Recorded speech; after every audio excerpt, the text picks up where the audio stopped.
Hey everybody, it's CJ Graham, Jason Voorhees. That's right, Friday the 13th, part 6. And you're listening to the scenesnobs.com. Animals like drinking!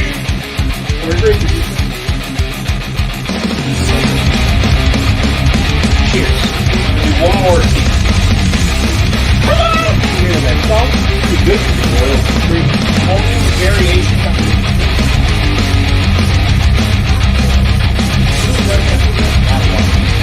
Fit your lifestyle. Happy Valentine's.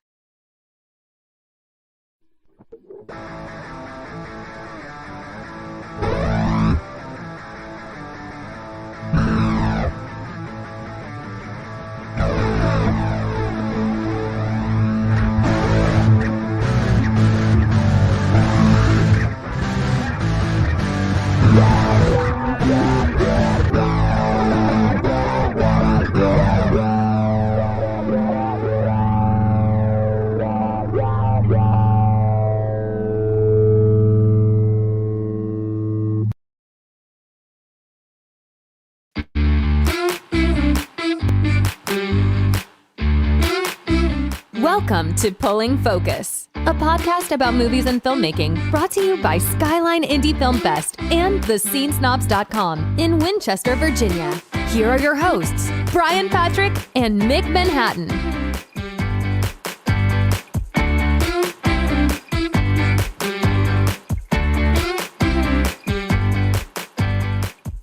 What's going on, everybody? Welcome to the Pulling Focus podcast. I am your host, Mick Manhattan, and with me, as always, is my co-pilot on this magic carpet ride, Mr. Brian Patrick, the Scene Snob, and Mr. Skyline Indie Film Festival himself, back together again. I love it when we're back together. Me too. This is the most fun. We get to talk filmmaking, and I get jazzed for it. Filmmaking and film industry and all that goes with it right now. Absolutely. Yeah. So, how are you feeling about every 2 weeks still? I don't know. Like last week, I was kind of like, I was missing it a little, but I was going to ask you. I was like, "Do you want to do it next week?" Because they have Lost Weekend. I was like, "Yeah, why not record?" You know? Yeah, sure.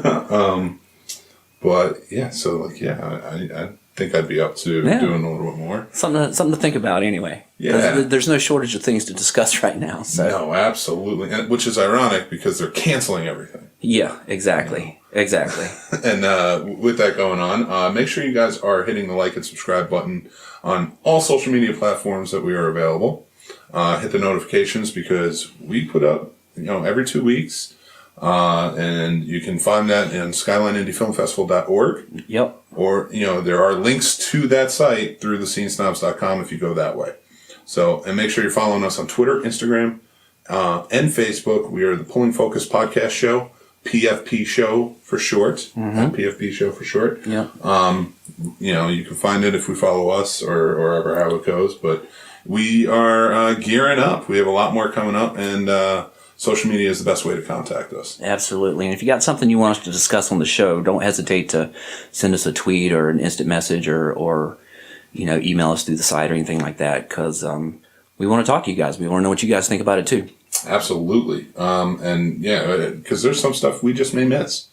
There's too much going on. There's so much going on that we can't cover it all. And we run a 90-minute or so show, which I think is great. Yeah. But there's just so much going on. And then, to record every 2 weeks like we do right now, there's a lot that's just old news by the time we get around to it that I wish we could discuss. Yeah, I found that too, especially on the weeks off. And that's why I was like last Friday, I'm sitting there, I'm like, I want to talk filmmaking. And there's not as much going on as this week, but there was plenty going on. And to that effect, because it kind of happens end of last week, beginning of this week, SkylineIndieFilmFestival.org is doing something pretty amazing. With the film festival going on in September, you guys are granting waivers to the South by Southwest filmmakers, correct? Yeah, we did. So, as a festival director, I'm part of a collective on Facebook called the Film Festival Alliance, and one of those peer members, his name is Nat, I believe. He created this thing called TrueIndies.com, and it was a way to sort of consolidate and share and let folks know that these festivals exist and we would like your submissions and, hey, here we are, don't forget about us type of thing. Well, he proposed the idea that, hey, South by canceled, should we extend waivers or discounts to those filmmakers, And there was some discussion initially, like it was just chaos in the very beginning because some people wrote in immediately and said, that's very predatory, how dare you? And other people were like, this is a great idea, but, be cool about it, that kind of thing. Mm-hmm. So I run a running list of emails of filmmakers to contact. So, our email list is about 4,500 or so. So I created a small little post and I tagged True Indies on it and Nat, and I just threw it out there and said, hey, if you're interested, here's a list of, I think it's like 53 festivals now who are willing to discuss discounts or waivers for folks impacted by the cancellation of South by Southwest. And, all the feedback was good. I don't think anyone got a deluge, because people are still trying to figure out what they're going to do and what they can do, like how are they going to get this distribution. But I have heard from quite a few not small, but short filmmakers, and the feedback from them has just been gratitude. So I hope those other festivals are experiencing what Skyline is experiencing. And, we're such a small festival, we have such limited screening time that we can't just throw a blanket waiver out there, which is kind of what would be great, if we could do that, especially with Cleveland's canceled now. Oxford's canceled now. Tribeca's postponed. Who knows what that's going to be? Who knows what Cannes going to do? The festivals on this list for TrueIndies.com aren't markets. If they are, I apologize. That I know of, they're not markets. So they can't replace South by. They can't replace Tribeca. They can't replace Cannes. And no one thinks that. And we're not trying to capitalize on getting a big name movie to come to Winchester, for example. But if we can show a little sympathy and help them out any way possible, we're happy to do it. And that whole list of festivals is happy to do it. So, and that's truly amazing because I was looking up through True Indie when you sent it to me, and just it's a bare bones website. It's just a list and contact names. But what else do you need?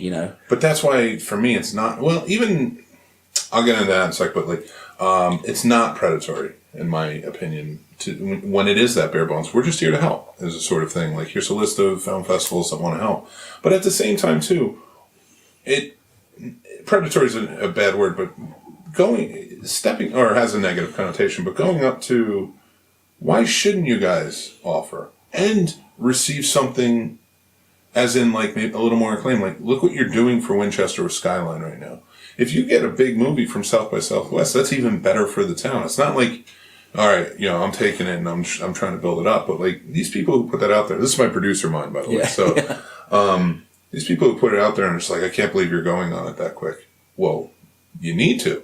These filmmakers need to have their stuff seen. Yeah. And if this group of film festivals from all across the country are willing to help, why not? Right. And I love that it's a collection.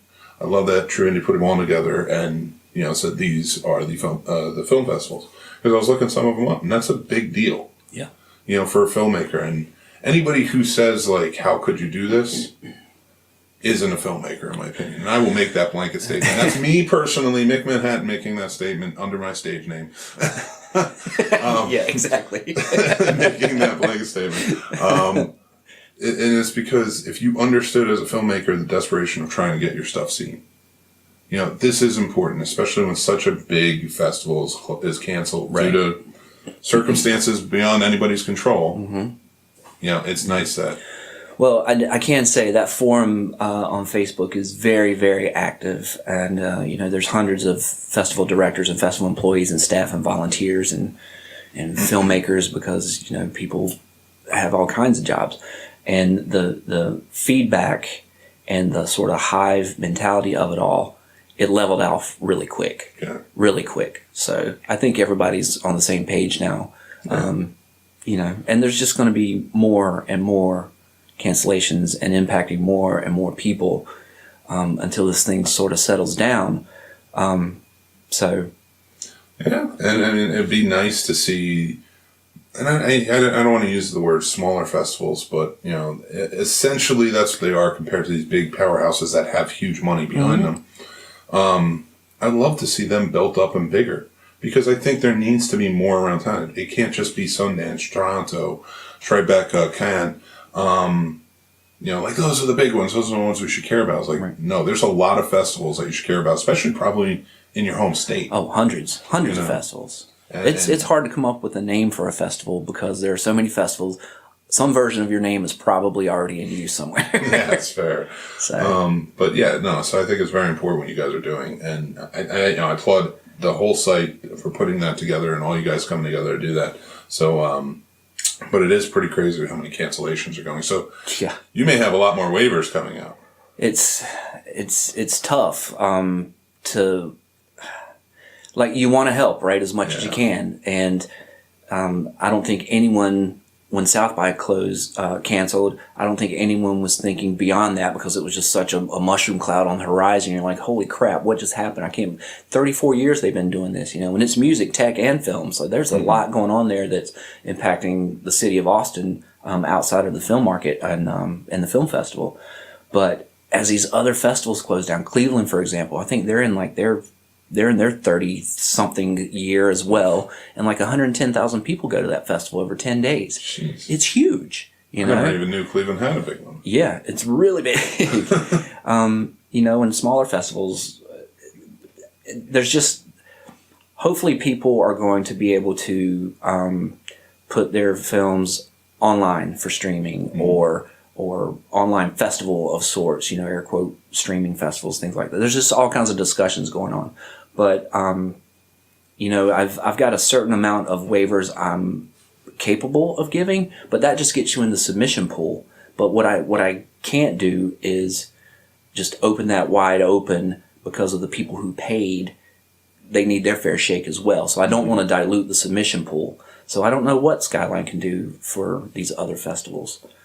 Yeah, hopefully anything, well, not hopefully, but anything that you guys do is truly amazing, because that's a big help, especially in the filmmaking communities. But going forward, let's see what else is good, because we have a lot coming up. Like you had mentioned, Tribeca is usually in May. WisCon, is that April? Yeah. Yeah, so, so big things like that, but even then, how many of these other smaller festivals are going to be canceled too due to it? Because they get a lot. Now, with Skyline, excuse my ignorance, because I didn't go last year. I was on a camping trip, and I had just moved here anyway and was learning about everything. Now, that's in 3 venues? 3 or 4. 3 or 4, yeah. Which is awesome. I love that feel of being able to go to one place, and then you kind of get the culture of the town and stuff like that, too. They did that a lot, and there was a film festival when I lived in Orlando.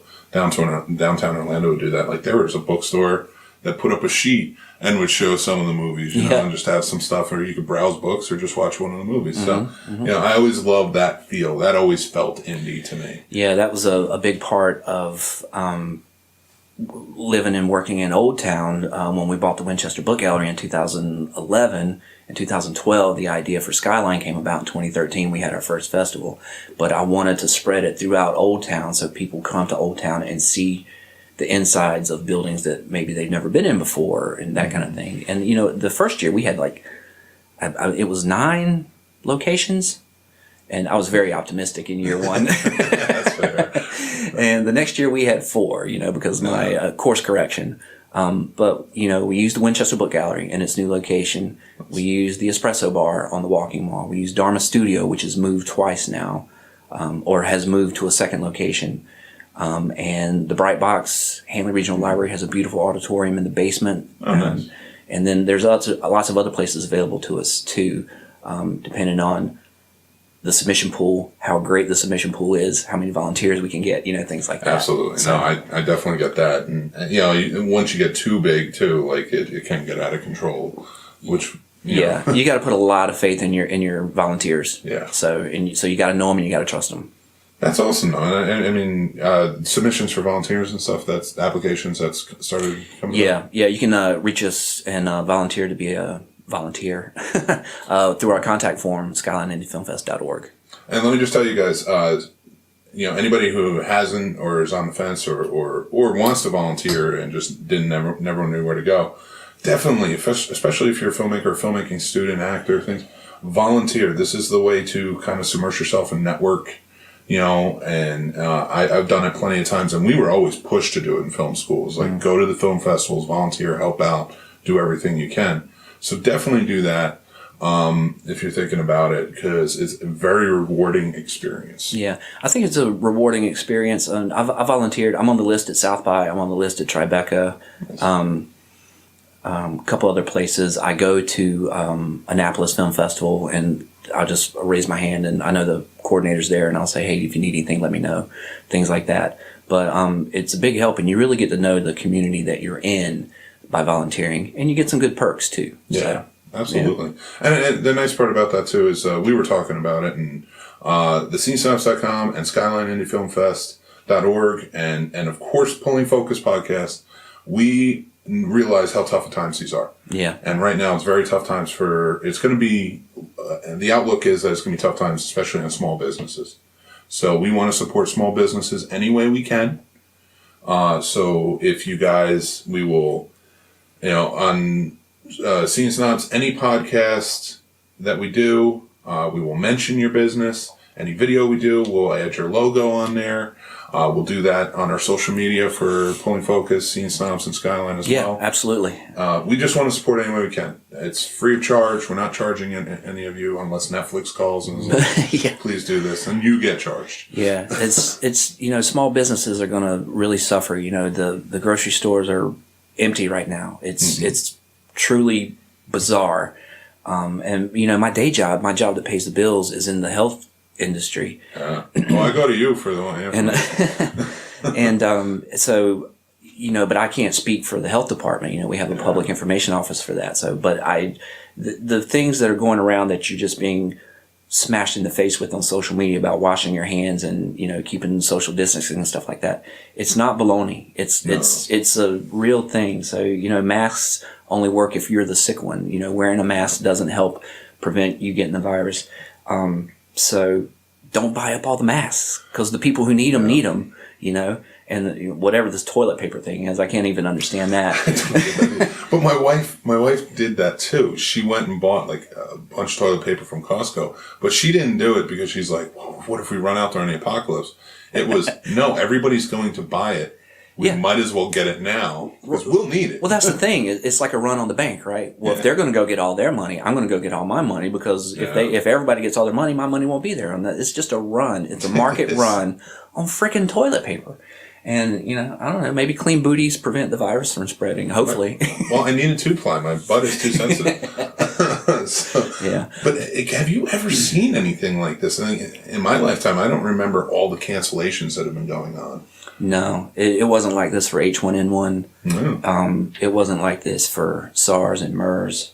I mean, there's tons of stuff. Like we've talked about South by Southwest and Cleveland and Tribeca being postponed, and we don't, like you said, you don't know what's gone. Mm-hmm. But March Madness, and then on top, but March Madness is said because all those seniors are never going to get to play in the tournament. Yeah, and a lot of it's said. Well, but they tried, right? They were going to play in empty stadiums or whatever, but it's just. Once you realize what happened with the Utah Jazz and how that immediate contact just exponentially spreads, you can't do it. Yeah, and we don't even know what the full outcome from that is. No, and we won't. Because it boggles the mind. But like Hollywood is shutting down pretty much everything, because they were going to all the late night shows, those talk shows, things like that. They were originally going to be audience-less shows. Mm-hmm. But now they're saying they're going to tape up to a certain point, and then they're just done. Until further notice, they're just not going to record anymore. So they're suspending. TV shows have suspended everything. Movies, the new, the big one for Marvel is that Falcon and the, I don't know why I'm drawing a blank. Oh, the Winter Soldier and the Falcon. That's been shut down, and everybody called back. I mean, I get Jeopardy with Alex Trebek, being with his cancer, he can't. Right. Like, hockey, baseball, golf. Am I missing anything? Soccer. It's everything. It's really everything. Like, we haven't heard about the Olympics yet. What's that going to do to Tokyo if they cancel the Olympics? That's going to decimate them. Oh my God, it's insane. And this, most insurance policies, as we're finding out, don't cover these cancellations. Yeah. As soon as South by made that announcement that their insurance didn't cover their cancellation, I called my broker immediately. He goes, "No, you're not covered." I was like, "Well, I hope things are better in September." Then. Yeah, because that'll completely destroy a lot of people, and like we said, with the bigger ones, they have that money backing to help them out. But I thought it was interesting. So South by is concerned like they might not be able to bounce back. Right, that was a headline. Who knows if that's true or not? So much stuff's going around. Cleveland, the headline for Cleveland is, "Hey, we're canceled." I think canceled. I'm pretty sure canceled, not postponed. But they're like, "We'll be back next year. We're fine." So, well done, Cleveland. Good for Cleveland. Yeah, well, 110,000 people. That's pretty crazy. That's awesome, though. E3 was canceled. That's a big deal. I'm just going over this list, and as I'm reading it off, like my mind is getting more and more boggled.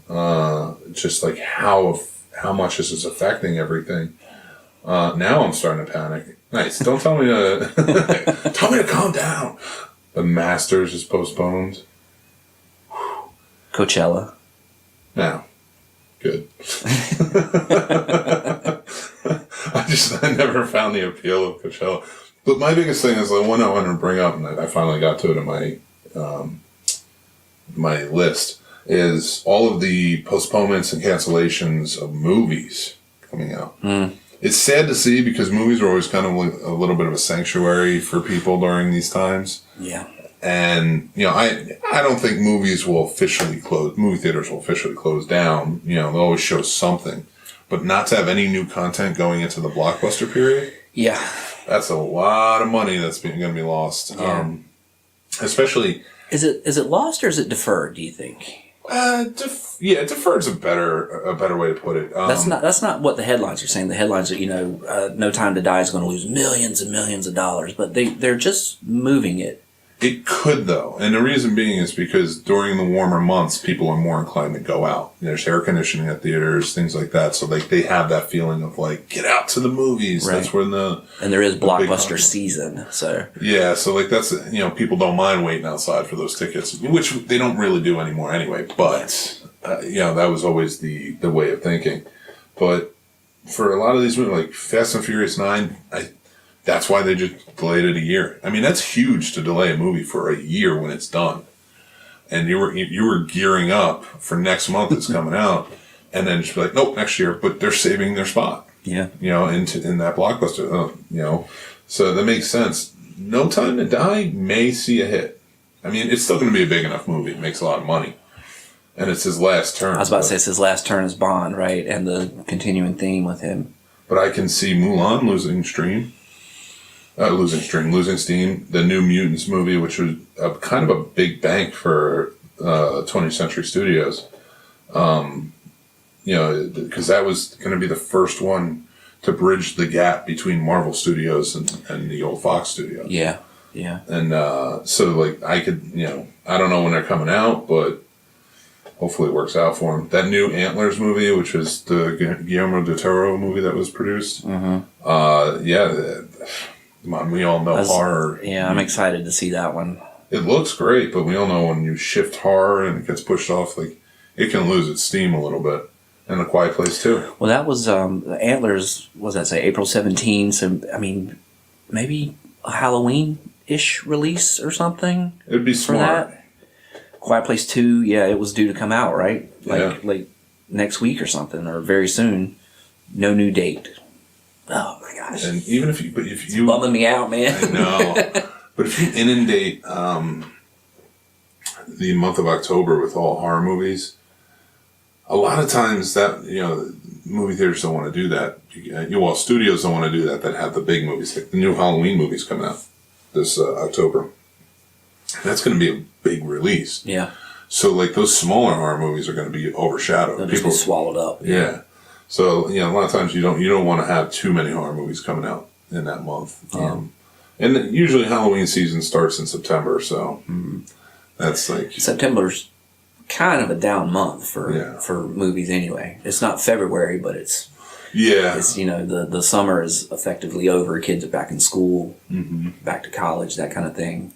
I don't know what kind of horror movies are coming out though, but usually horror overcomes all the down months because nothing else is coming out at that time. But postponing these movies just puts them out against a bigger competition that was already ramped up for that time frame anyway. So you're going to see some things. So you had something that a cancellation impacted you directly, right? Yes, this was my first under the scenesnobs.com.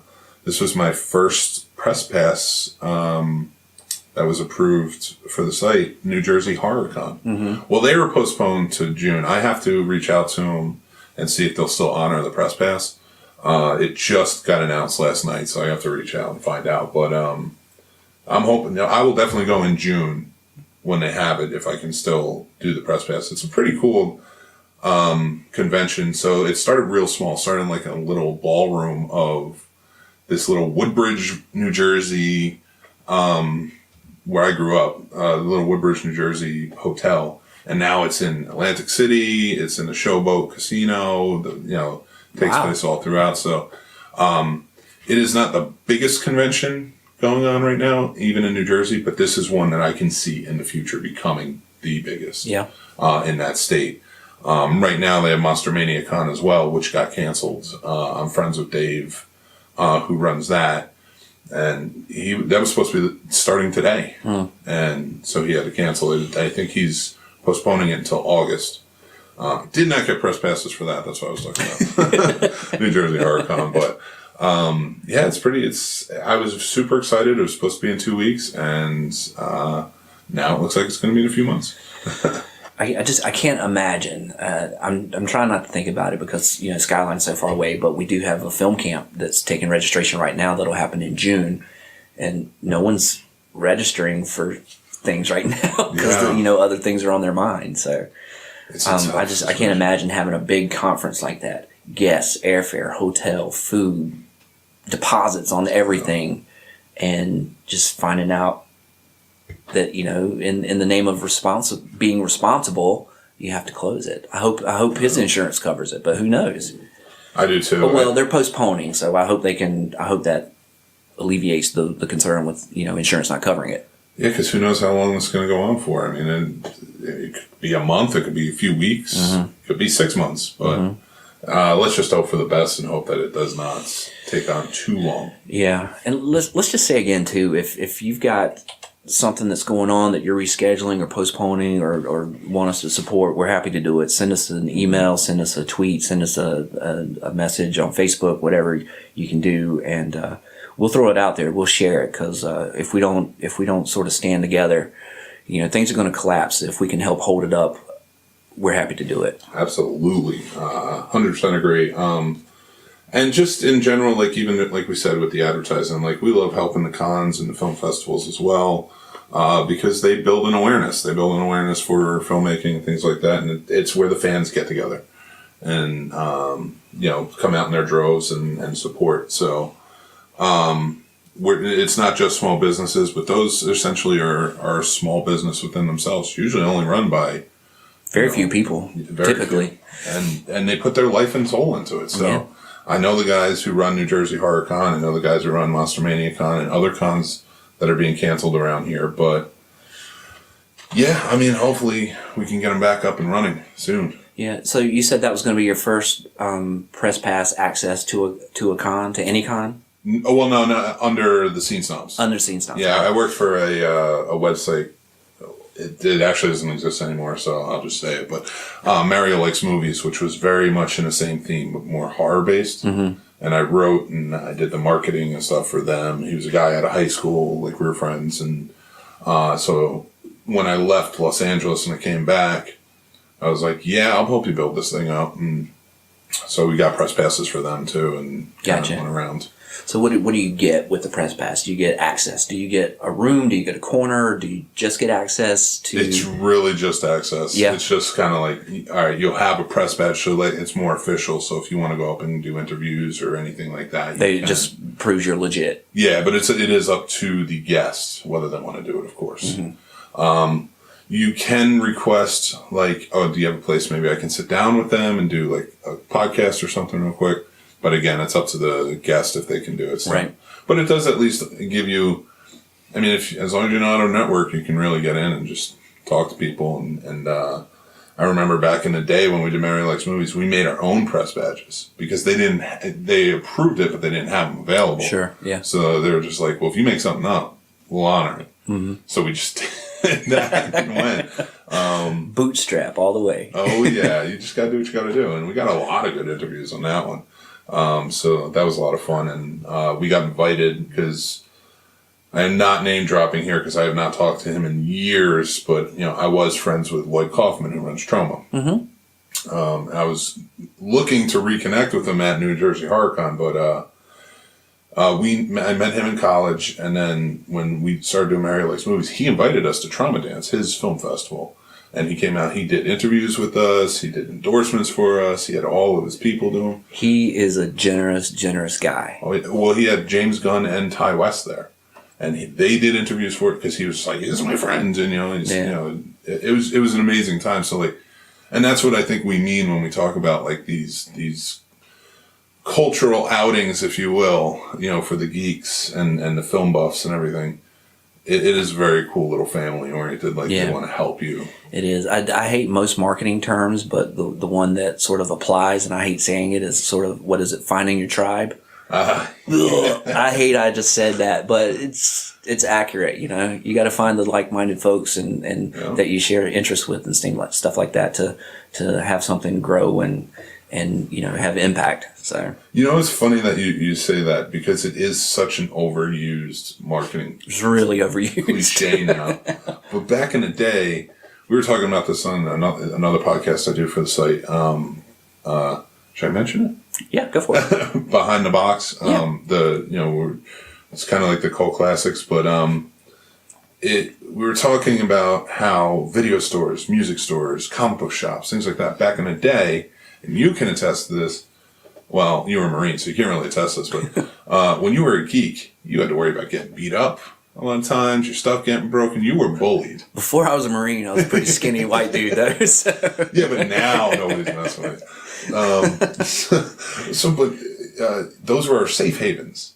That's where you found your tribe, for lack of a better term. And so I like the roots that term is built from, grown from. But you're right. I think that's probably like the basis of my appreciation for the term too. Is that it's relatable, right? And which is perfect marketing, right? If you relate to something, you're more inclined to adopt it.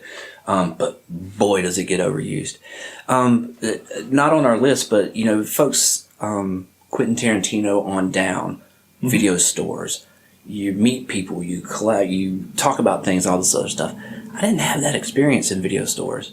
Really? I was such an introvert as a kid. I walked in, and I didn't go left to right, top to bottom, down the horror movie aisle or the sci-fi aisle or whatever, but I basically rented everything without talking to the people behind the counter because I was so shy or sort of felt incapable of discussing genre or directors or anything like that. And I still feel that way a little bit. But so I'm a little envious of folks who truly had friendships formed and relationships formed in video stores because I didn't have that experience.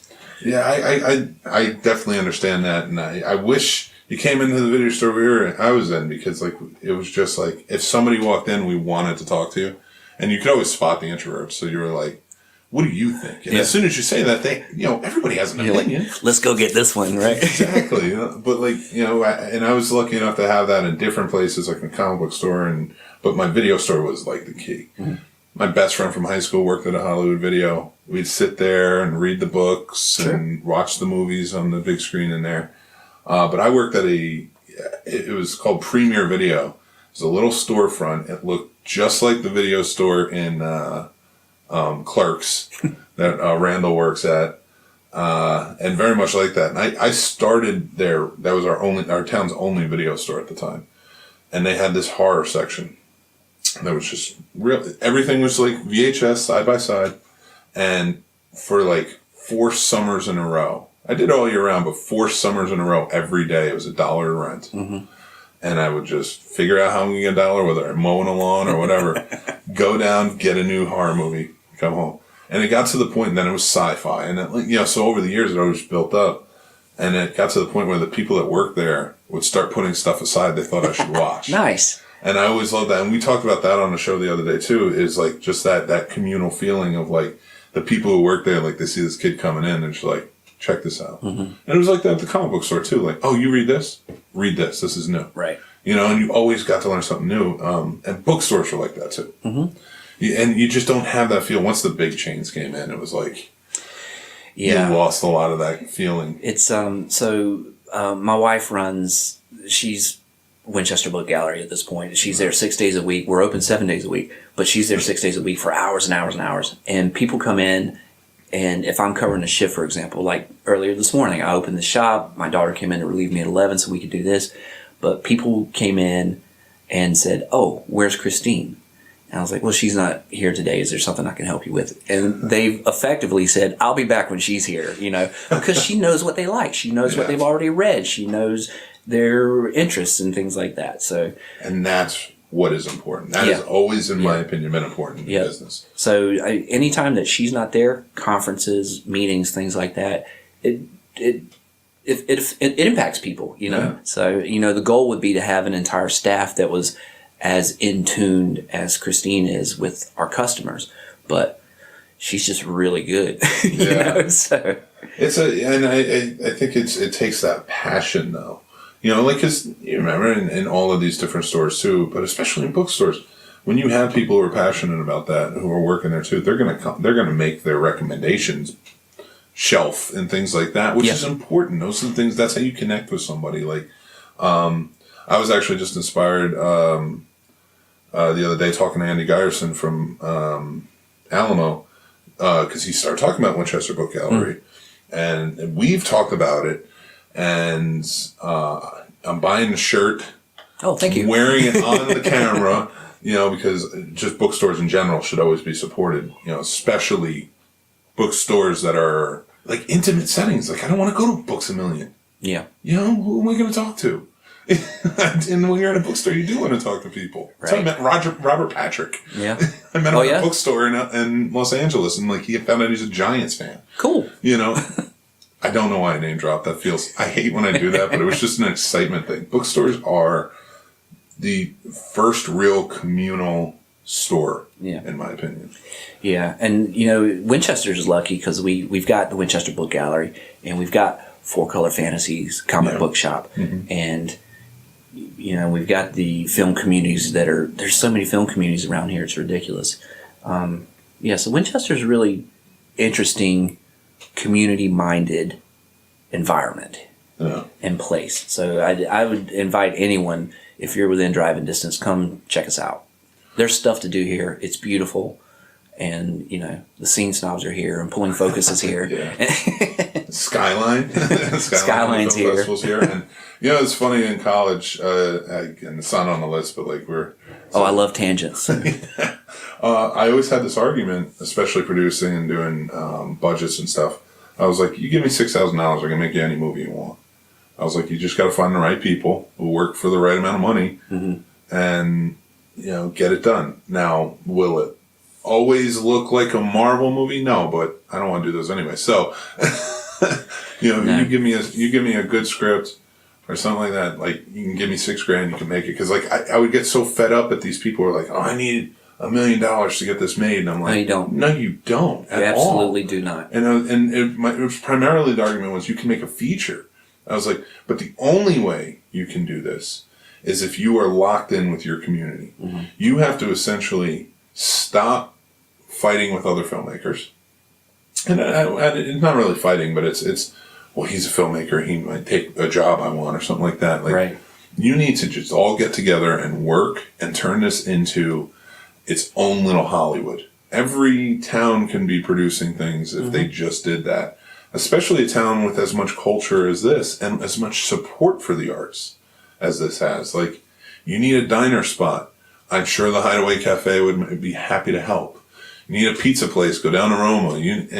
Doing the small business thing here, but like, if you need like settings for that or something, people are going to be overjoyed to help you.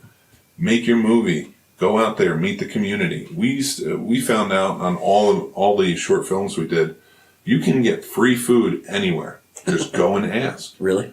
just I remember we went to Denny's one time, and we're just like, we're doing a movie. We have this many people working on it.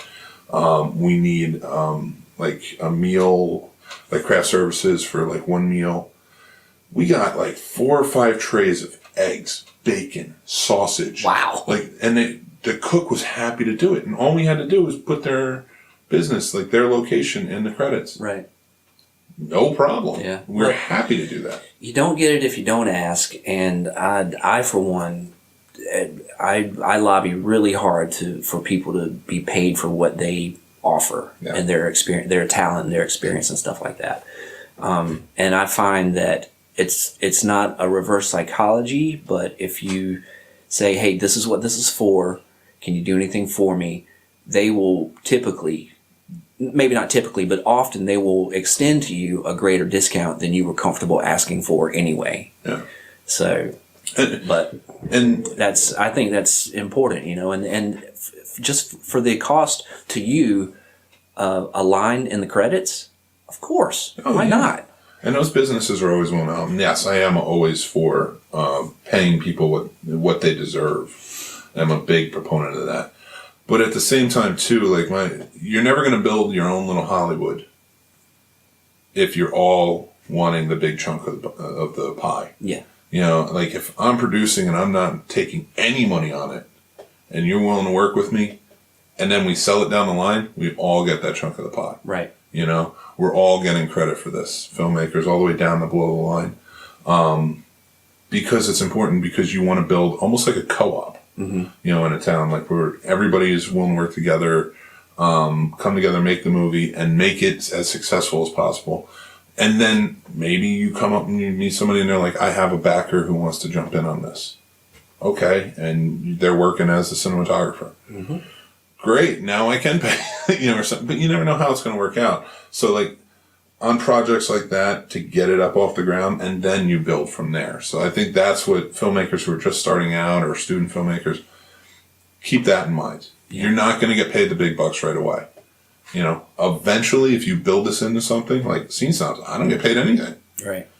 One day I may, but I'm going to put in the work now, and the people who support me are helping me along the way, and I will remember that as I go. You know. And to get into things like this that you do with Scene Snobs and me with Skyline and all that. So if you get in it for money, it's not going to work. No, it's not going to work. If I was in Skyline to make money, this being year 10, Festival 9 coming up, there's no money in film festivals. None. Zero. It's the passion and the love that you have. And that you're 100% right on that. Like, you can watch the movies and be like, I wonder how much they make, but then that's not becoming a filmmaker. Mm-mm. You're trying to become a movie star. Yeah. And I'll tell you what, unless Corona decides to take out a bunch of movie stars, they don't have a lot of vacant seats there. No, they don't. So, just if you love it, do it. That's always been my big thing. Yeah. Stop talking about it and just do it. Yeah, stop talking about it, just do it. Don't exploit yourself. Don't just do everything all the time for free, but help when you can. Offer assistance, offer space on your floor for people to crash on. You brought up Lloyd Kaufman. I met him at the Alamo event for Nukem High Volume 1. Nice. And he was sort of standing over there, and I was first in line, because I'd never met him before, and kind of like making eye contact, and he sort of tilts his head and walks on over, because I wasn't going to go, hey, Lloyd, come on over here, whatever.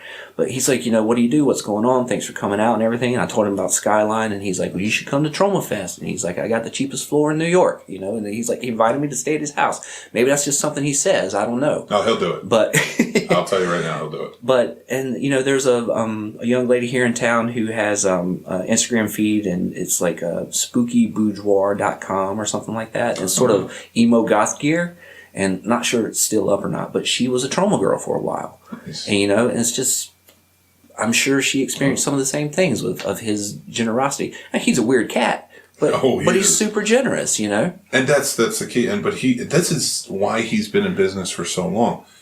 He's not a millionaire, and he puts in the work. He goes to all the conventions, all the film festivals, things like that. and he makes these movies for really nothing. He makes a good living for himself because he's been doing it for 40 years. And he makes sure that the people who work for him, like if they start as interns, they're still taken care of and they're learning. It's not go get coffee. It's you're going to learn. You're going to be, you may write a script. He may tell you, because that's how James Gunn started. He was an intern and he was like, I need this script written based on Romeo and Juliet. Go. James Gunn is now getting ready to direct Suicide Squad and the third Guardians of the Galaxy. That's huge. Yeah. And, you know, so I didn't know the James Gunn Troma relationship. Yeah. So in Guardians of the Galaxy, I had just met Lloyd Kaufman. And then there's this big mug front and center. I was like, what just happened? What's that all about? But the beautiful thing about it is, and like this is what I try to convey, is like that's a perfect example. And he wrote an amazing book. I have it if you want to check it out. It's Make Your Own Damn Movie. And everybody should read this book if you want to make a movie. Because I'm not saying make a Troma movie. Troma does that already. Go work for Troma if you want to make Troma movies. Make your own movie. And it tells you how to do that and become a community that's going to do it on a little to no budget, but you can make it look as good as possible. And how to do that. Trust your people, things like that. But also, like with what you were saying, is like be generous. Like he will let you sleep on his floor if you need to, or on his couch or whatever. Even to this day. And like you know who Lloyd Kaufman is. But James Gunn will go do every Troma dance he's asked to go do. You know, Ty West was similar. He started out the same way. And, you know, any horror fan knows who Ty West is, and they should know his Westerns too. They're amazing. But he'll go to do these things. He's built up loyalty. And that's what you need to do as filmmakers. Build up the loyalty together. Right. Collaborate, and then that's how it's going to work. That's the only way it's going to work. And then you get your own little Hollywood. Yeah, exactly. And like I don't know exactly how North Carolina's film market and our film making environment, you know, started down around Wilmington or whatever, but I'm sure it had something ultimately to do with tax incentives and things like that. Yeah. But they were making a ton of movies in Wilmington, North Carolina. What? Yeah. That doesn't make any sense. Atlanta, Tyler Perry, I assume, started that with his complex, you know, well, that became a complex, but, you can do that here, you know, and it worked, you know. Tyler Perry did it the way that I've always, that's what I'm pushing for, is like, Hollywood to me is not dead, but Hollywood is too far gone. It is not for filmmakers anymore. It's there, because I do not call the Suits filmmakers. They are not. They bridge the gap between the movie stars and the big time filmmakers. Yeah. You know, for lack of a better term. And their job is to make blockbusters. The studios don't really care about anything else. They may pick up a really good indie, but they didn't make it. You know, so it's the job of the filmmakers who are out there who want to make it to make their own damn movie wherever they can. And yes, there are incentives available. I don't know why people don't look to the Virginia Film Office here or in any state that you're in. Look in the film office, see what grants are available, see what, because it's not just about going out and trying to get as much money as you can. There's money available. And if they don't have the money available, incentives available, you know. Bruce Campbell is famous in his books and interviews saying, like, go to dentists. Dentists have a ton of money. Is that where that came from? Yeah, from Evil Dead. Like he was like, go to dentists.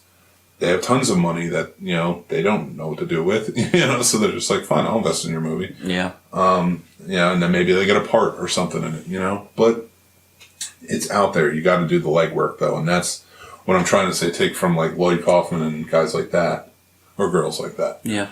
Well, and you said it right. You got to do the work because, you know, somebody who may be very interested in investing in a local film in their community or whatever, they're not advertising that they have $5,000, $10,000, $20,000 to give away. You have to network and know who's interested and what they may be capable of, or maybe they can put together a collective and, you know, get you your whole nut for your film. Yeah. But it's hard.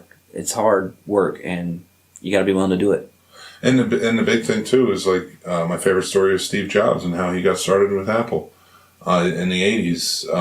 Well, it was 70s, but in the 80s he needed more parts, and he called up IBM and was like, hey, do you have any parts that you don't use that are getting ready to throw away and stuff that can we just have them? And he asked on a whim.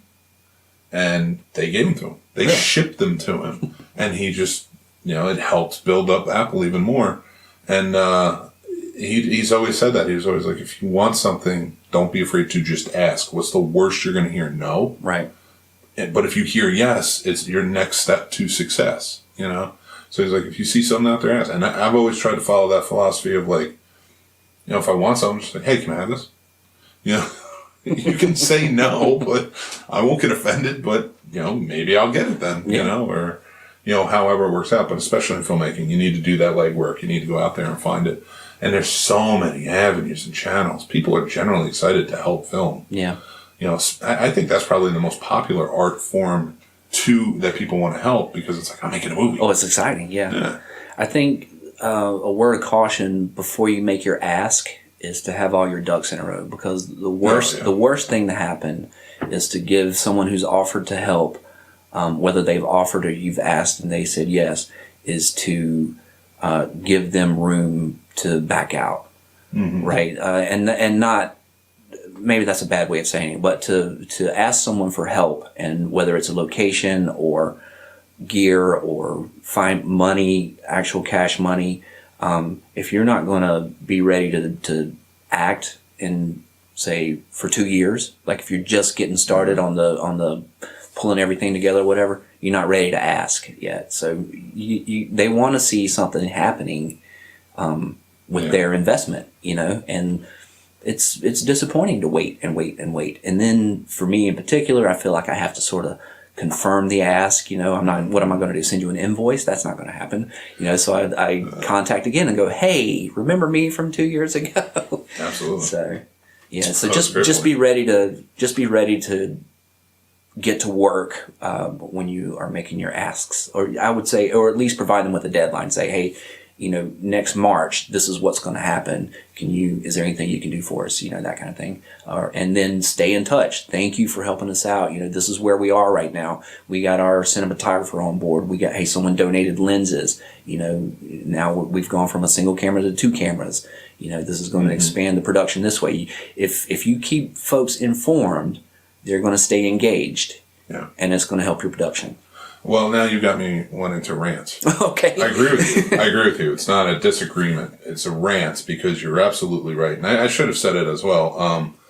Have all your ducks in a row. If you're stepping into anybody to ask them for money and you don't have a budget, you do not ask for money. And what I mean by budget is, you don't say, well, I could do it for this. You have it down to a T. Mm-hmm. The reason I say you can make a feature film for $6,000 is because when you have everything accounted for and you've done the legwork, you've gone location scouting, what locations do you need? Now, if you need something and it costs something, how much does it cost? Write that down. If it's free, write that down.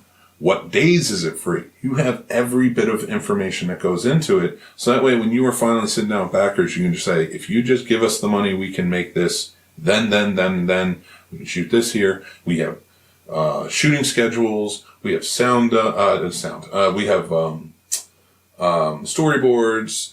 Our script is fully written. Our shooting script is fully written. Understand, if anybody's a filmmaker, and especially a writer, understand the difference between a script and a shooting script and what that entails. So you go out, don't just be, I'm a director, all that stuff is too Hollywood for me, because I have heard that before. Yeah. To the point where I've quit jobs. I'm just like, if this is too Hollywood for you, you're never going to get this movie made. And that's almost every case, that's how it happened. Or it became so obscure because everything fell through. It just didn't work out for them. Yeah.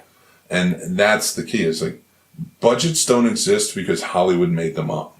Budgets existed before Hollywood on other things. They just got in line and didn't realize how this works for Hollywood. Yeah. If you have it for every movie, do it right. Why would you want to move to Los Angeles and do big studio productions, but when you're at the indie level, say, I don't want to do this. That's Hollywood stuff. I just want to direct. I just want to do that.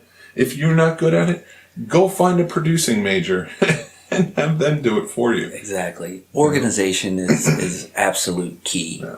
I've never worked on anything that was fly by the seat of your pants that has panned out well. Yeah, and that's, I think, my problem with film schools, a lot of mainstream film schools, is they don't cover producing enough. Almost every film student I ever talk to will ask me, what does a producer do? And most of the time people joke and they say, well, they're the ones that get the Best Picture award. And then they say, well, why? They didn't make it. Bull. Yeah. They did make it. It's that passion starts with the producer. There is no director when the producer gets that script. And when that producer gets that script, it's because he can view the words on the paper as a movie. Mm-hmm. And he's willing to stake his reputation and many other things to get the money for it. So I feel like a lot of schools need, and it's not just film producing, that's stage producing, that's TV producing, all the way down the line.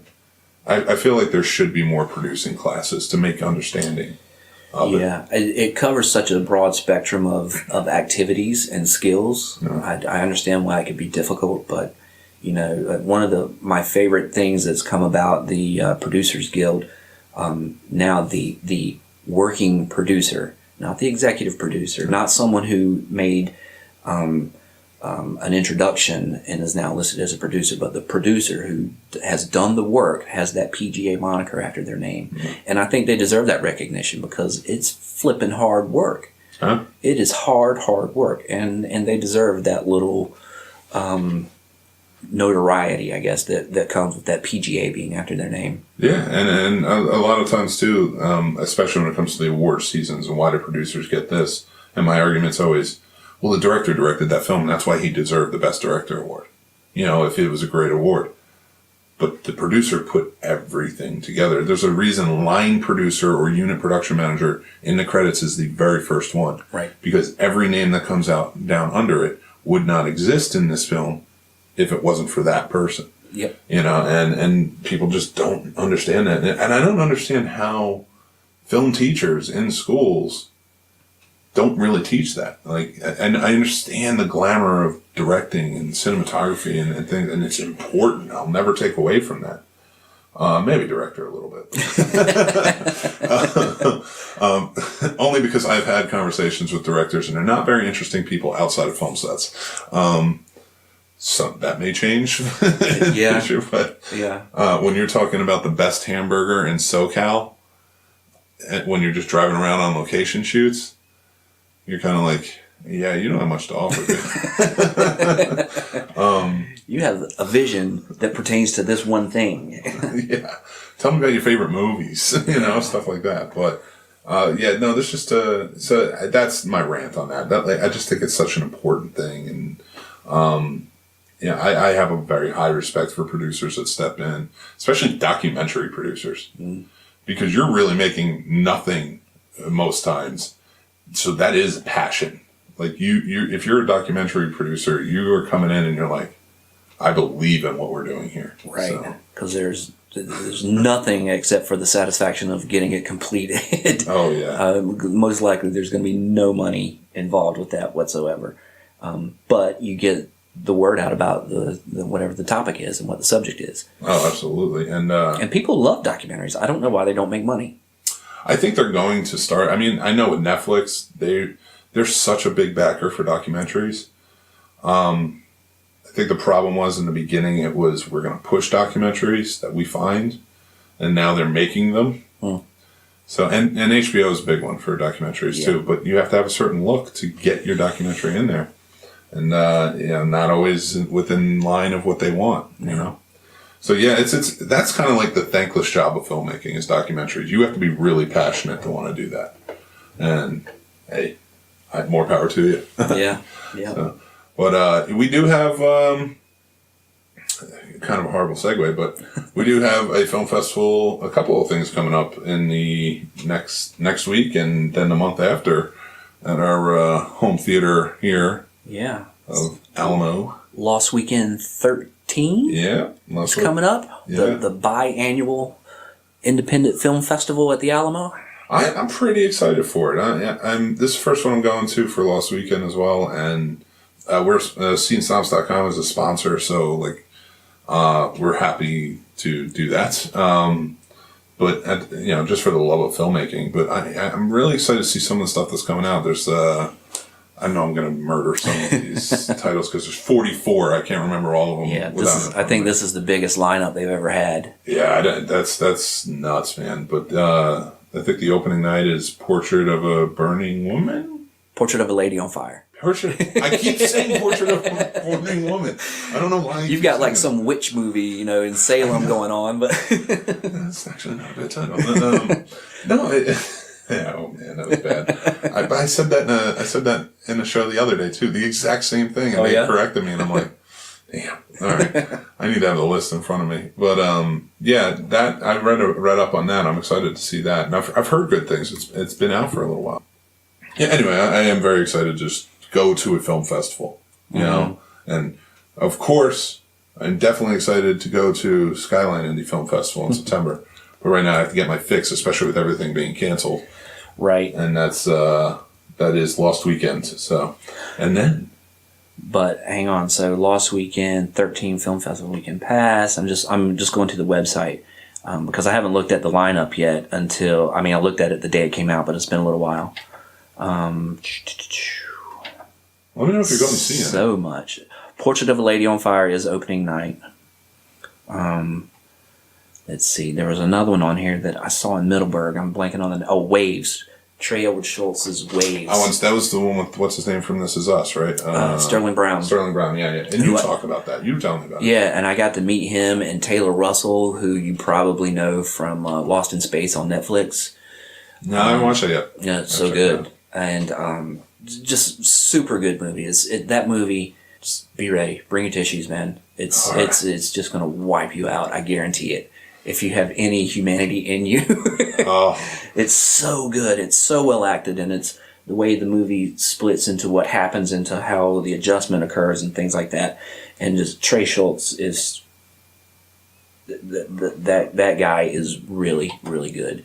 And sound and score is such an important part of his movies. He did a short film that Skyline had called Krisha, and then we got the feature, and then he did what's it called? It Comes at Night or something like that, and now Waves. So he got 3 films out of A24. Oh, I didn't know he did It Comes at Night. Yeah. And so as a matter, and speaking of that, small tangent, the star of Krisha Fairchild, is his aunt. She's in a new movie that was scheduled to premiere, I think, at South by called Freeland. It was also going to screen at Cleveland. Both festivals canceled. It's been submitted to Skyline, and I'm freaking excited. There was one that was at South by Southwest. I just saw a trailer for it last night. It's the Guy Clark documentary. Mm-hmm. So if you can get that for Skyline, I'd appreciate it. No, I just saw a trailer for it. I was like, this looks awesome. And I saw South by Southwest 2020, and I'm like, well, that's such a shame. I hope it comes to Skyline.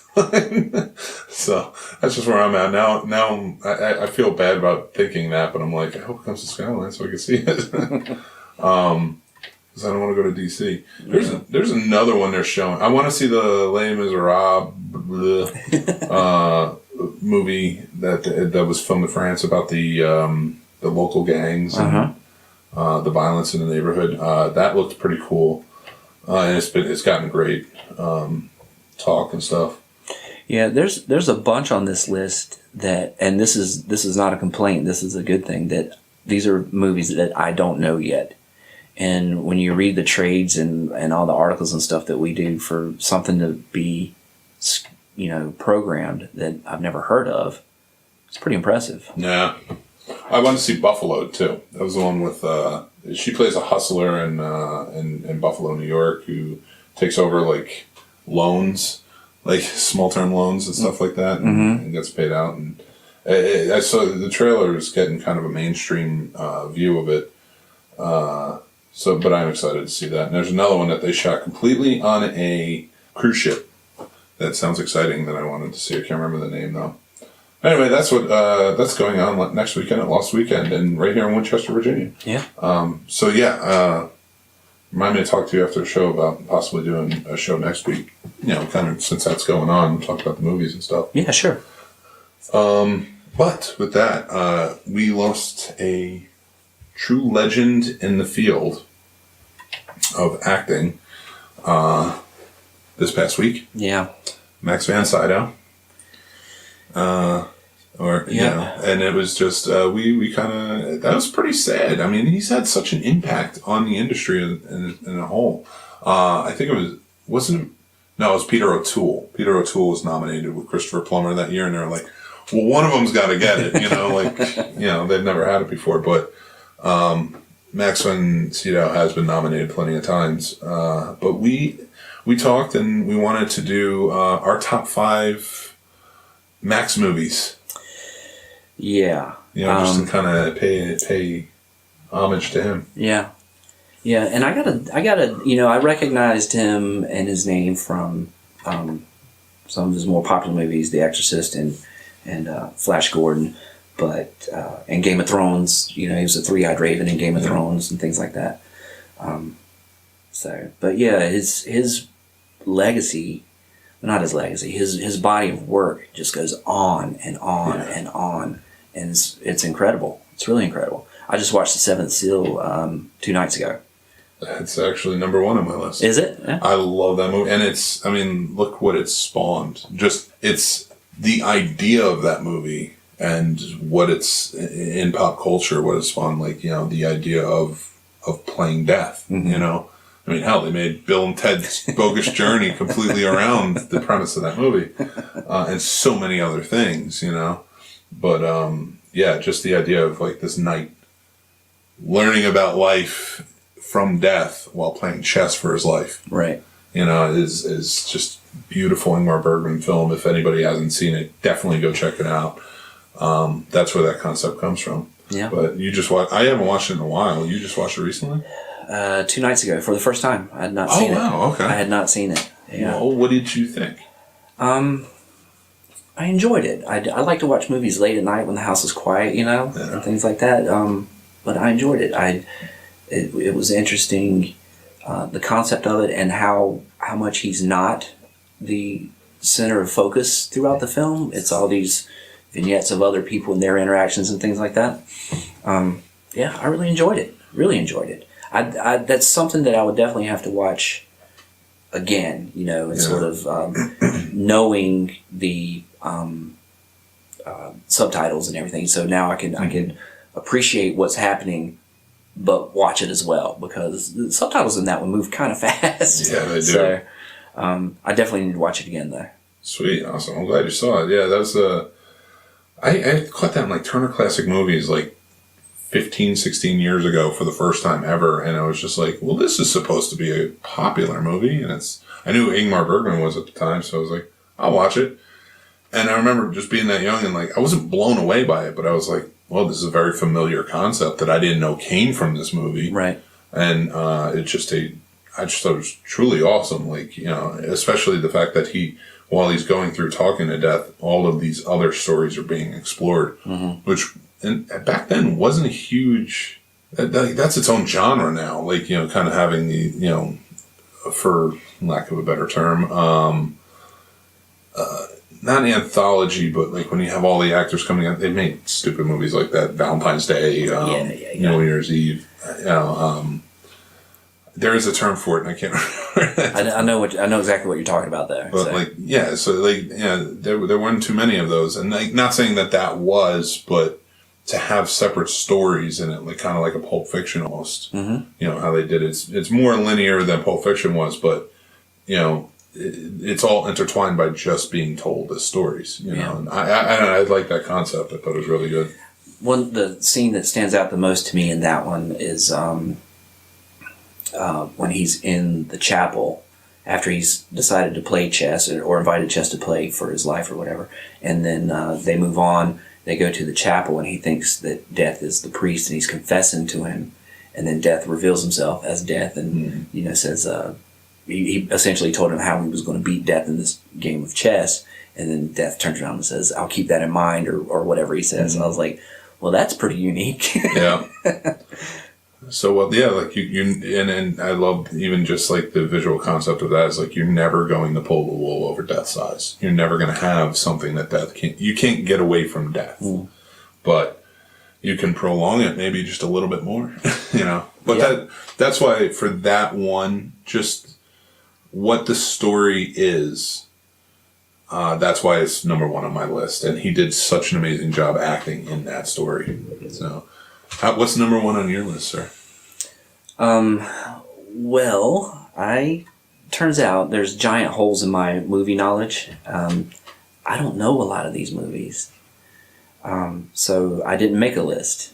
Okay. But one of my favorite movies, I saw it far too young, as did most people my age, I think, but is The Exorcist. Oh, yeah. Yeah. Number 3 on my list. Okay. All right. Sweet. I just think his presence in that film, and he was playing someone much older than he actually was at the time, is just, I feel like I'm going to say impactful a lot, but he just had such a presence and such a powerful presence that, that movie, story or effects aside and scares aside, that it had to be him. I don't know who else could have played that role and made that movie what it is.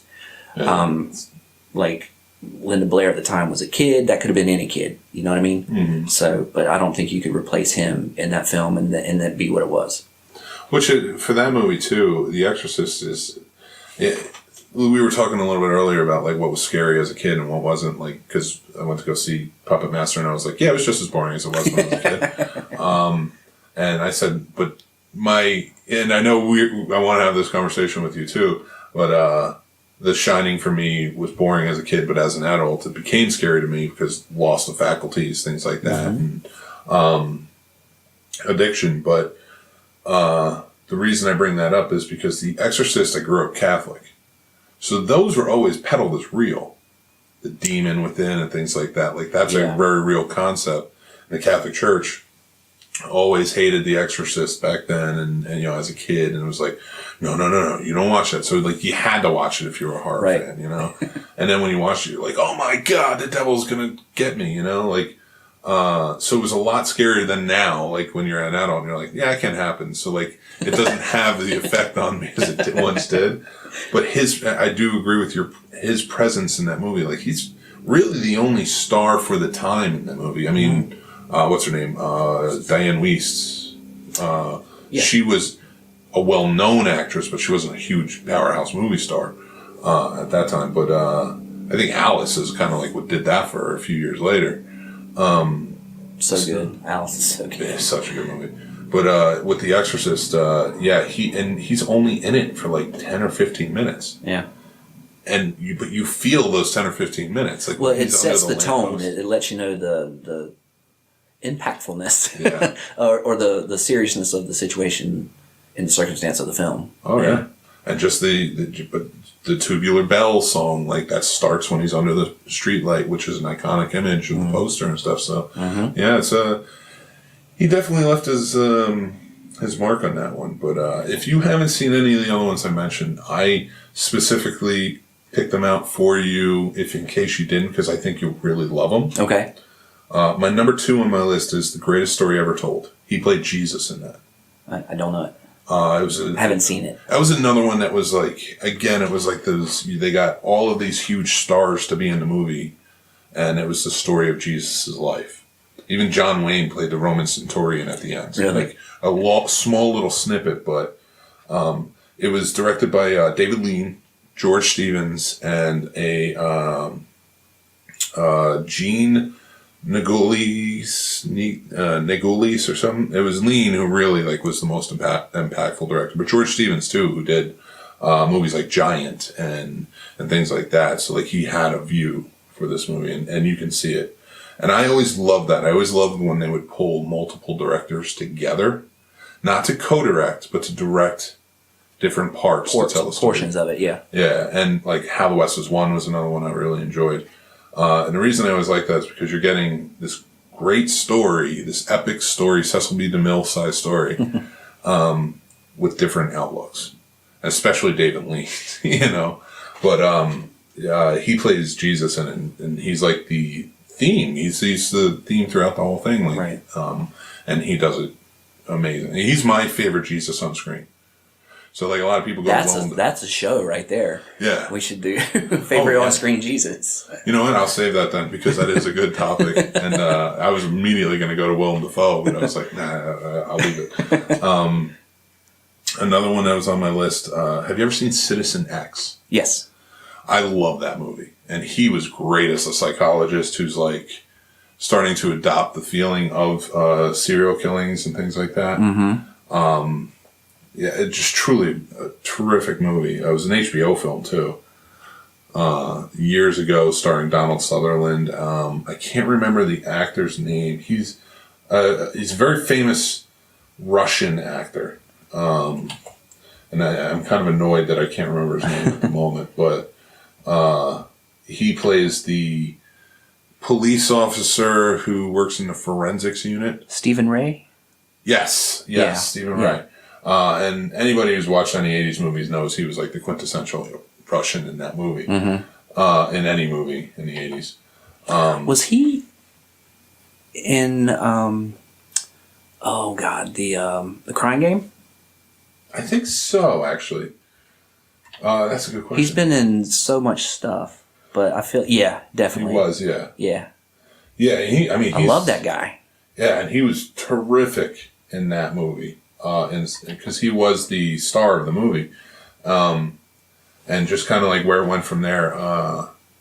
But Max von Sydow coming in as the psychologist that's the only one that's willing to back them on what they think. Like, Donald Sutherland's got the KGB covered. Like, I'll give you all the money I can get you and help you. And he plays a great role as the colonel in that, the KGB colonel. But then you have... but Max von Sydow comes in and he blows it away. And like, again, he has that presence. Right. I did number 5 on my list because this is a personal favorite of mine. I'll always defend it. It's Minority Report. Okay. I love that movie, and he plays essentially the bad guy in that movie. Yeah. So that's one that I saw once and haven't revisited. Go check it out. All right. I think it gets a bad rap because it's easy to like kind of bash Tom Cruise. Yeah. But Tom Cruise does a great job, and I think that's one of Spielberg's best, in my opinion.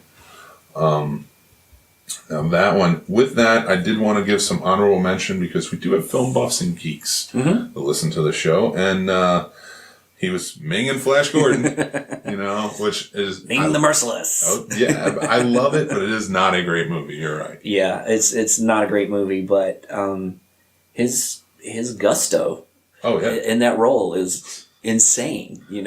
He's he pulls it off in that. Like he brings like a level to that movie where it's like everybody else is kind of phoning this in. Like that dude's got wings, that one's falling off, and like it's Max von Sydow acting his ass off in it. Yeah. He played King Ostrich in Conan the Barbarian. Mm-hmm. And he brought. I like that movie more. Like it's a much more serious movie than Flash Gordon, but he just brings that domineering. He has that voice, Which brings me to the next one, Ghostbusters 2. He played Vigo. He's the voice of Vigo. Yeah. And you remember that voice even more so than the painting. You remember that voice. I am Vigo.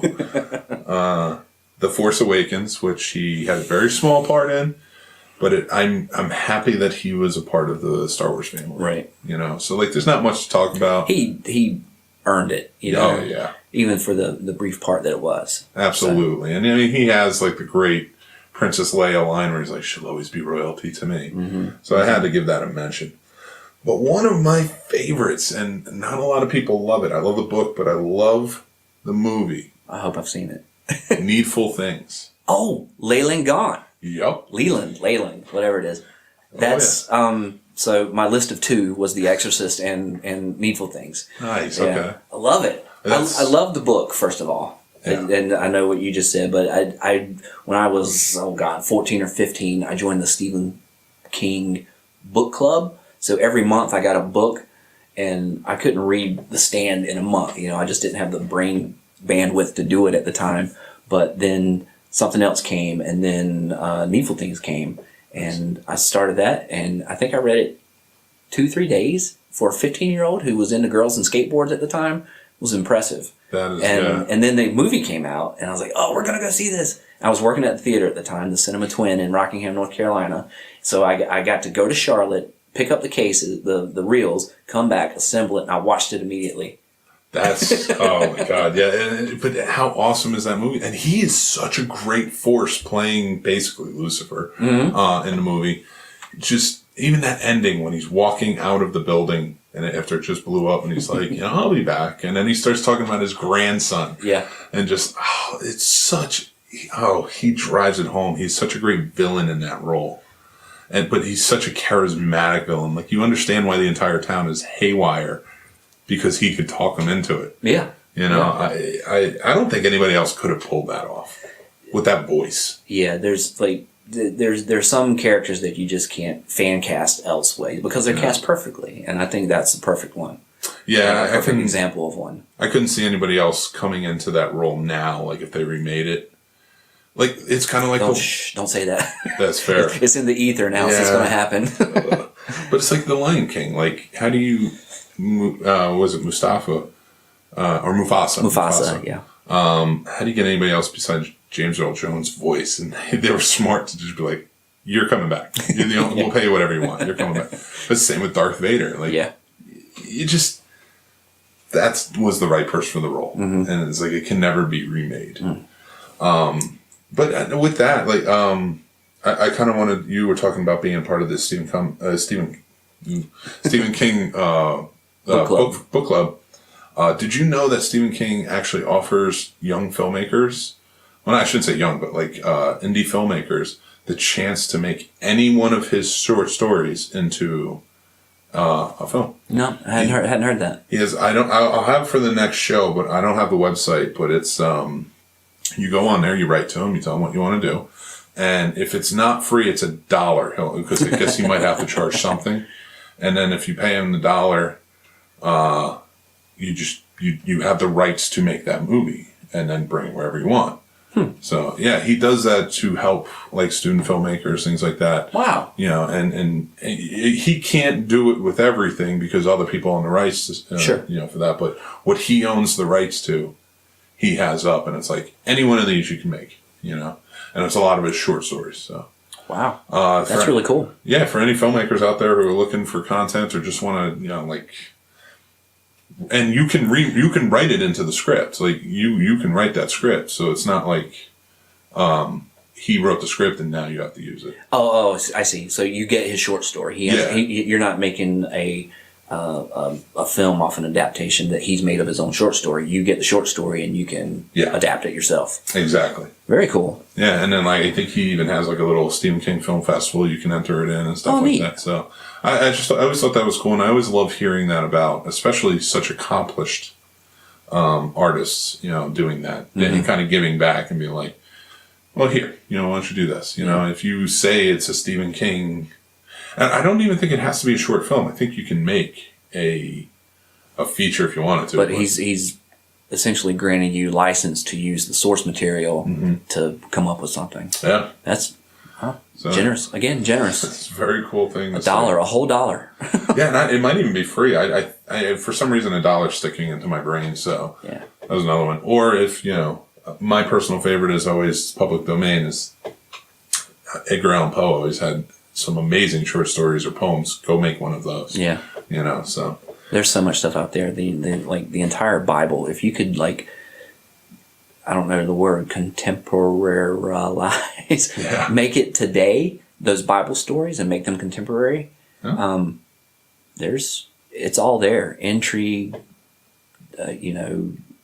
murder, death, suicide. I was trying to think of some 3-syllable words, and I can't. But yeah, it's all there. You can throw any verb or adjective at a wall, and it's the Bible. And I don't think it would have to be. There's no reason that it would have to be a faith-based film. Just the context of the situations in those parables and in those stories and in those proverbs. They're rich. Target-rich environment. Although, if you want to start making faith-based films, they have a lot of money back to them. So. There is that. There is that. You can definitely find people to help you there. Yeah. But I assume it's faith-based. I Still Believe just came out yesterday. Actually, I wanted to see that. I want to see it. I'm going to see it, assuming I can get in the theater. Yeah. I'm planning on seeing it tonight. Oh, okay, cool. And yeah. I haven't. I typically, for me personally, in my experience, faith-based music, contemporary Christian music, faith-based films are just kind of inferior in production. I don't know. There's something about them that just scream to me faith-based, right? Yeah. And I'm not opposed to a film or music or anything being faith-based, but there's a certain sort of quality that you experience. And I don't want, when I go to the movie tonight, this movie doesn't look like it was shot on a high 8 or a mini DV or something like that. You know, it looks like a quality production, and it's going to make me cry, and I'm fine with that. Well, see, that's the best part about it. Is like, I don't mind. Like, I'm not a religious guy. I'm a faithful guy, but I'm not religious. And not to get into that topic, but faith-based movies, there are some good ones. And I think they're often overlooked, like you said, because there's like a different quality to them. I think more and more now, there's a bigger financial backing. Mm-hmm. They just look cleaner than a normal movie. Right. There's something about the technical aspects of looking at it, and it just triggers, you know. Yeah, like and they often are from a book, and books come through the bookstore, and so I'm familiar with The Shack or that kind of stuff, and then something clicks in my head. But I really need to get over that prejudice and give these things a fair shake. Yeah, there's a couple of good ones, but then sometimes the outlook in those movies when they're written, like I watched one and it had like Shawn Michaels, the wrestler, was in it. Another guy who was on the Shield TV show for Marvel starred in it, where he played a bad boy. Clark Gregg, that guy? No, it was another. I can't remember his name. He's a younger guy. Okay. He played like one of the villains on the show. Mm-hmm. Well, he plays like a bad boy movie star or child movie star that like has to go and do community service at his hometown church because he's on house arrest or whatever, and that's all he can do. So he's helping put on a play of Jesus, and he winds up becoming Jesus in the play, and like he reaches his faith. So it's a goofy concept if you talk about it, in a way. But I watched it and I'm like, this isn't a bad movie. It's just a little heavy-handed, a lot heavy-handed. And I think that's where the disconnect in most mainstream comes from. I think, I am not into conversion of any kind. So if it comes across, and I think that's my unfounded prejudice against these kinds of movies, is that if anyone's going to see this, if you're not already preaching to the choir, they're trying to, draw you in. Yeah. Where it could just be a good story that happens in a church community or someone finding their faith or things like that. And that's why I still believe this one I want to see, because that looks a little more interesting, a little more mainstream. I like the girl in it. She was in Tomorrowland. Mm-hmm. And there was another one that came out with Dennis Quaid a couple of years ago. It was a country star. It was his story, I think. But it was a faith-based story. Yeah. About him and his dad or whatever. There's, all the ones, a boy and his dog stories, and all that kind of stuff. So, but no, so I do want to see. I still believe. I think it's playing at Family Drive-In. They opened tonight. Mm. So I was debating whether I wanted to go this weekend and just sit in the car and watch it. That's a good idea, actually. Drive in. Keep your social distance that way, don't you? Yeah, absolutely. But I'm always going to have a soft spot for the drive-in. And actually, I messaged them this morning. I was like, what about showing, because they were like, with all these cancellations, what can we show? What can we get to have people come out for? And I was like, what about older movies? I was like, if you show 2 or 3 horror movies, I'd probably go every night, on a drive-in movie theater, something like that. That's, the drive-in, I don't have a lot of experience with going to drive-ins because the one where I grew up, it closed like the year I was born or whatever, and we used to ride dirt bikes around it and stuff like that.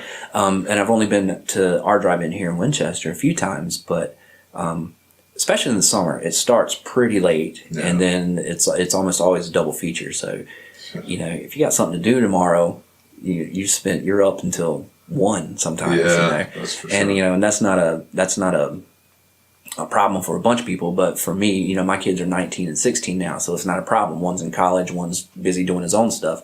So Christine and I can go and we can stay out that late. Yeah. But prior to that, when our kids were in middle school, that wasn't an option. Even on the weekend, bedtime is bedtime just for my sanity, you know.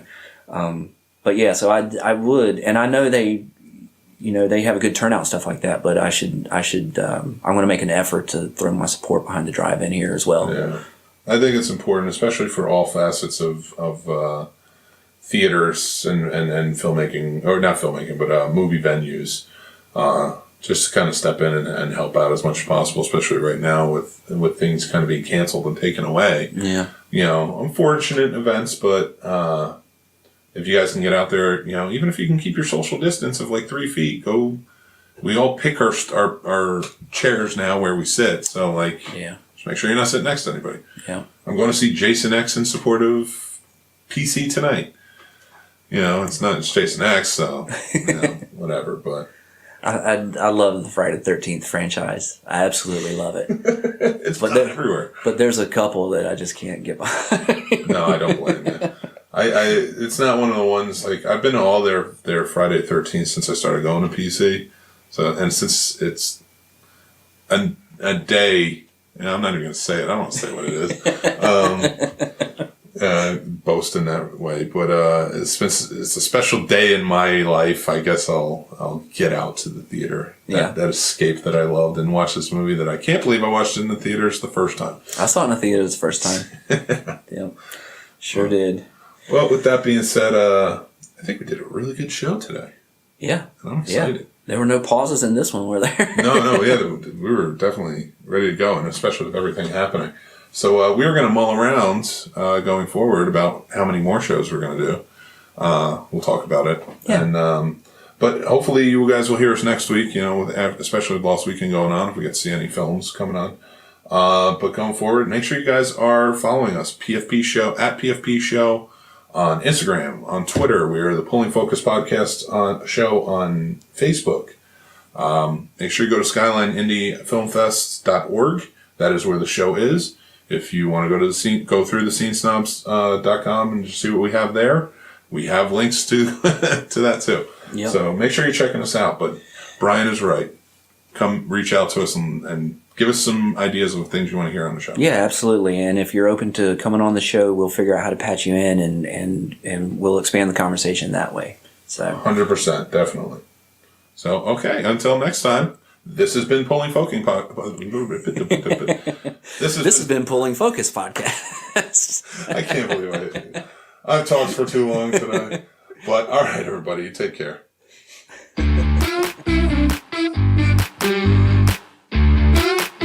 You've been listening to Pulling Focus with Brian Patrick and Mick Manhattan. Follow the show on Twitter and Instagram at Skyline Indie Film FE and at The Scene Snob. Please rate and review the show wherever you get your podcasts. Thanks for listening.